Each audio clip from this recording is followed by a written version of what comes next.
Patroka.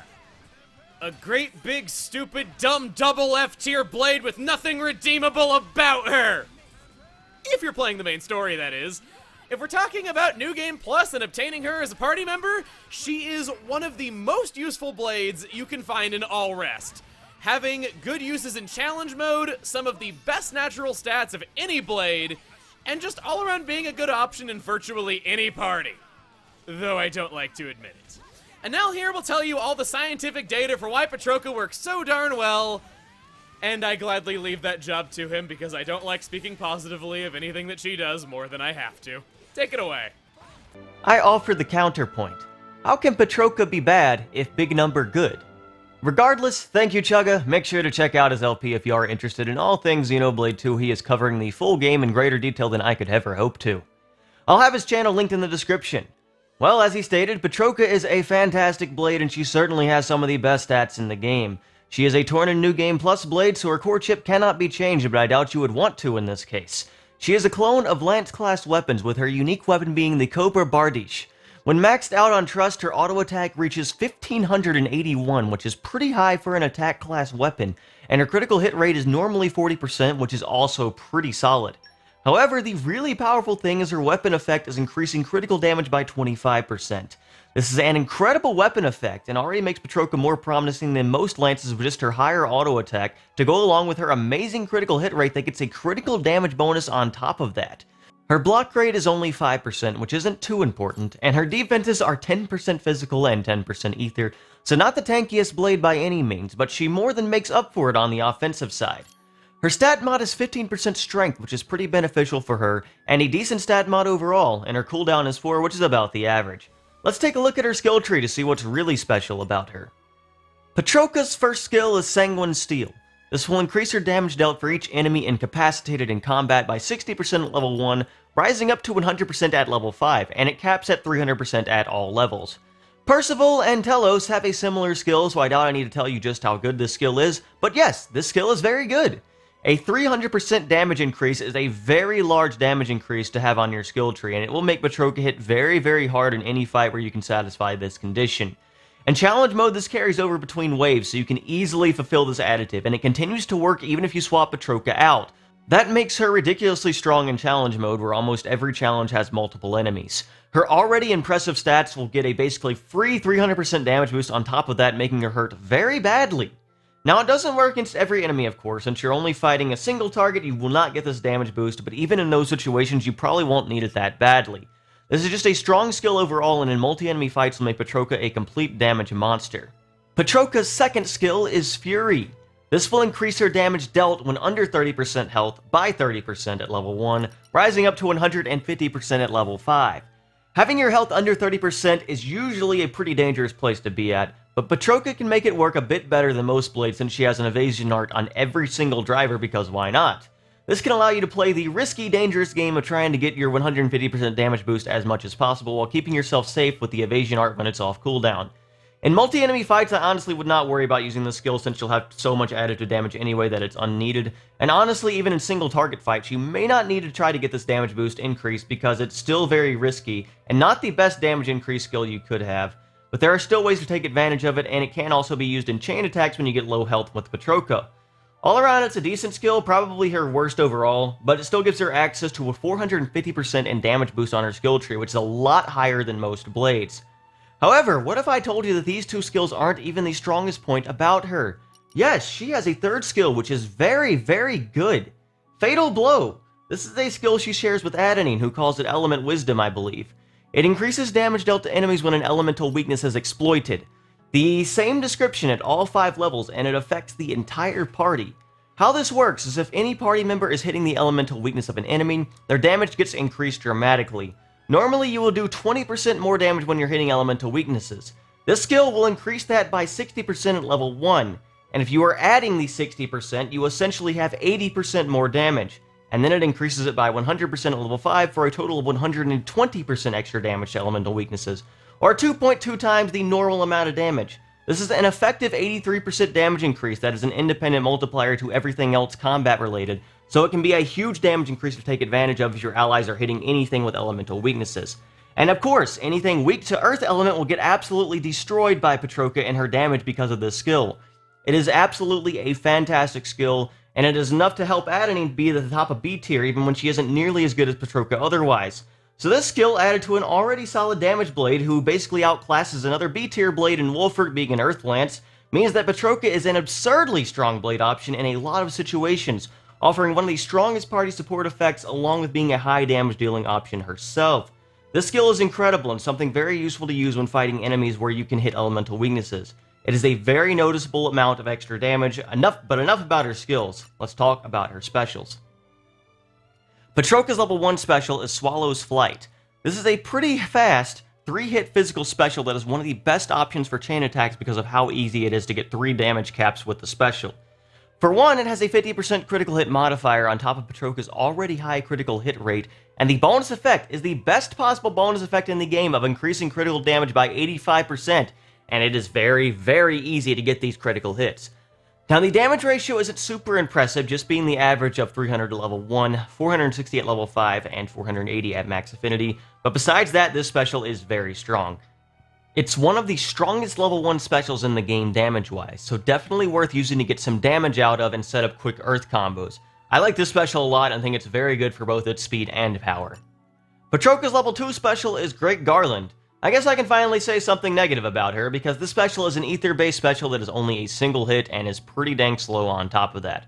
It has no modifier along with an average damage ratio of 420 at level 1, 580 at level 5, and 609 at max affinity, and the bonus effect is just increasing damage to toppled enemies, which is hard to take advantage of with how slow it is.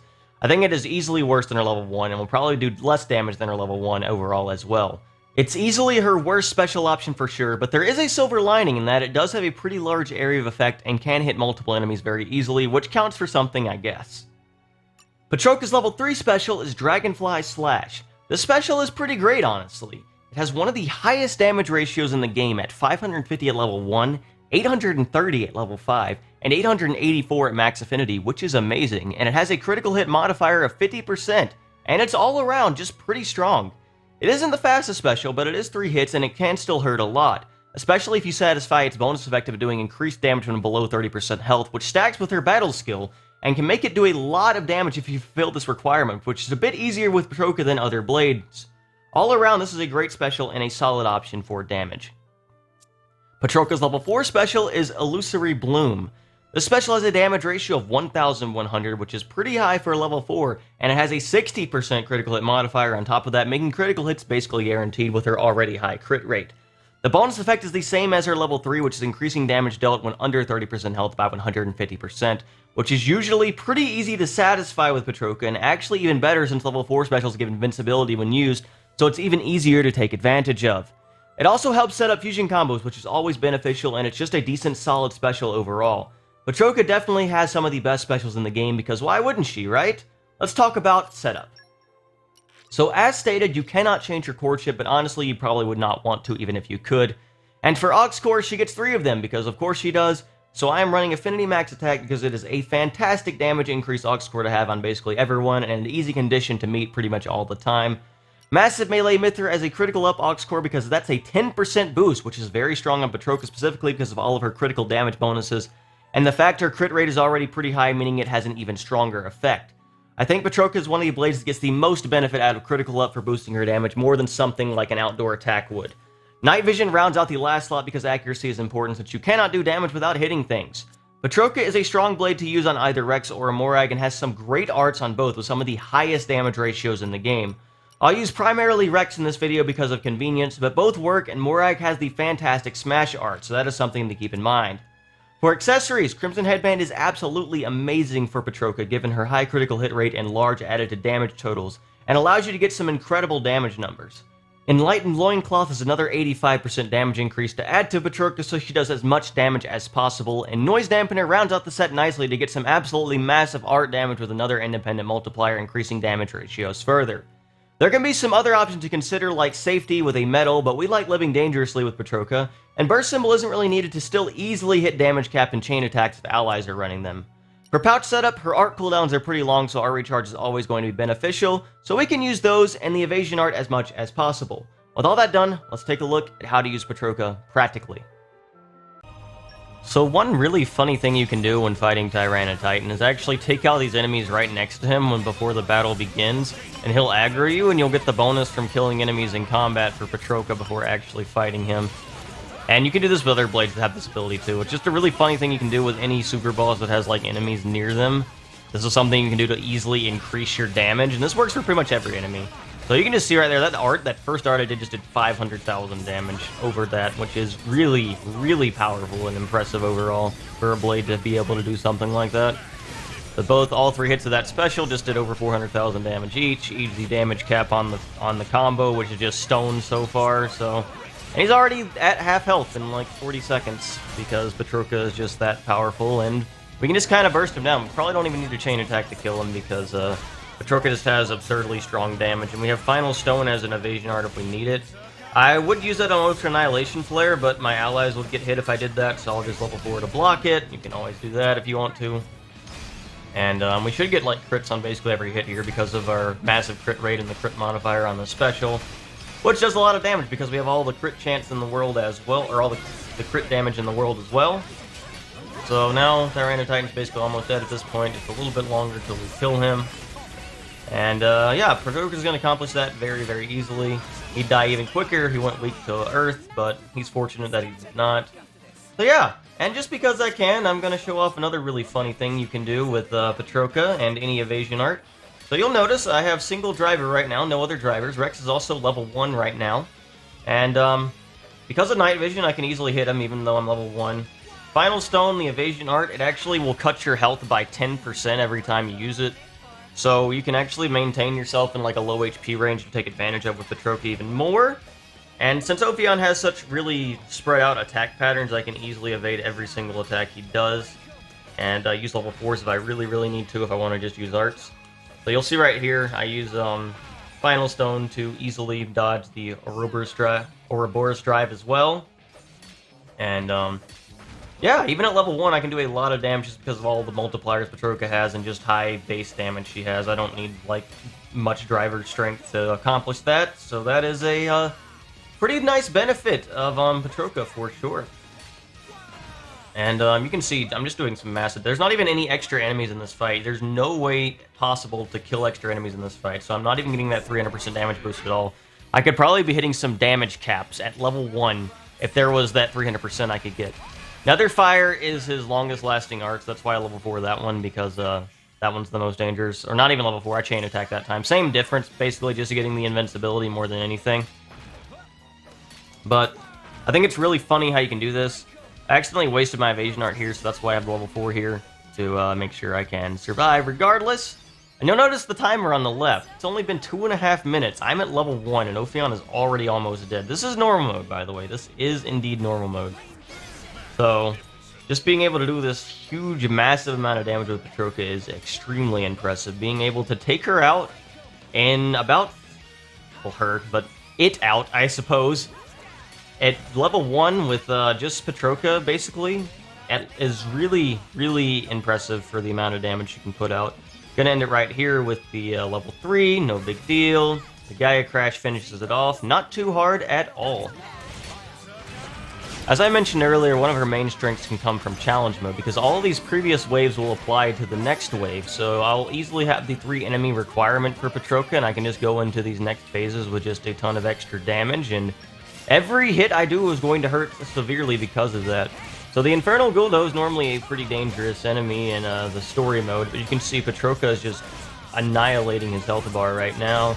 We can just use our level 1 special to basically finish this off right now, the crit damage and everything, parrying the launch stone damage, and that's one of them taken down very, very quickly, and the other one is soon to follow because of how much damage we can deal.